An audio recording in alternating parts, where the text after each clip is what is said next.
పోయి కావాలని దాన్ని పైకి లేపుకొని దాని కిందకి జొరబడి పండుకున్నట్టుగా తన మీద బైకును పండుకోబెట్టుకున్నట్టుగా చనిపోతాడా?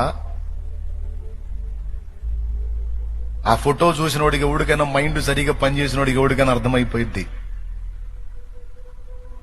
అక్కడున్న 4 ముఖాలు కలిగినటువంటి చెక్కతో ముక్కలు ముక్కలు అయిపోయి ఉన్నాయి. అక్కడ చెక్కలు, దాని మీద బ్లడ్ ఉంది, వాటితో కొట్టారు అనేది అర్థమవుతుంది అక్కడ క్లియర్ గా. ఇంకేం కావాలి ఆధారం? పైనుంచి కింద పడ్డాడని చూపించారు. పడ్డప్పుడు దాని కిందకి ఎలా మనిషి పూర్తిగా ప్యాక్ అవుతాడు? బైక్ కింద సైలెన్సర్ గాలి లోపల వాతబడింది అన్నారు. మరి పైన ఫ్యాంట్ కాలకుండా లోపల వాత ఎట్లా?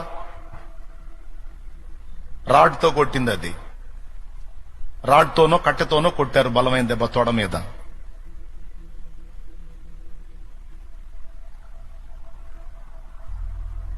ముందే దాడి చేశారు. టోల్గేట్ దగ్గర హెడ్ లైట్ పగిలిపోయి ఉంది.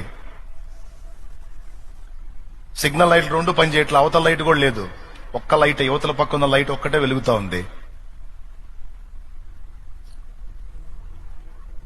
పోలీసు వాళ్ళు చూపించిన సీసీ ఫుటేజ్ లో బైకు పైనుంచి కిందికి దిగిపోతున్నట్టు దువ్వలేసినట్టు చూపించారు. దానికి హెడ్ లైట్ పగిలిపోయింది. ఈ బైకు కిందకి దిగేటప్పుడు లైట్ ఫోక్స్ కనపడుతుంది. ఎట్లొచ్చింది? అక్కడ పగిలిపోయిన హెడ్ లైట్ ఇక్కడ సృష్టించబడిందా? అప్పుడప్పుడు బుట్టి ఎలిగి కిందకి దిగి దారి చూపించిందా? ఇదిగో దువ్వలేసింది, నేను ఇట్ట పడ్డానని.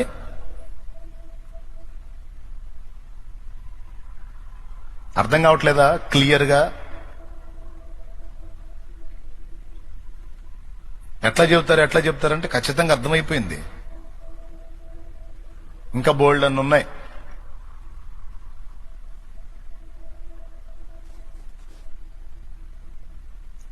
వార్నింగ్ ఇచ్చిన వాళ్ళు ఏమని వార్నింగ్ ఇచ్చారు? నీ పెదాలను చీలుస్తాం, నీ నాలుగు కోసం అట్లా చేస్తా ఇట్లా చేస్తాను వార్నింగ్లు ఇచ్చారు. ఖచ్చితంగా పెదవి చీలుంది. కక్షతో కొట్టిన దెబ్బ కదా.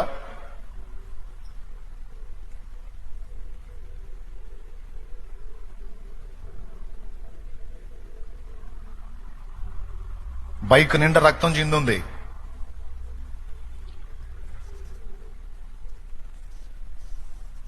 ఏదో వెహికల్ కొట్టిందంటే వెహికల్ కొట్టినప్పుడు మరి కనీసం బండి డ్యామేజ్ అవ్వాలిగా. బండి నీట్ గా తెచ్చి ఆడబెట్టినట్టుంది. ఇంత దెబ్బ లేదు దానికి. తల తీసుకెళ్లి దానికి పటాపటా పొడిసినట్టు అర్థమవుతుంది అక్కడ.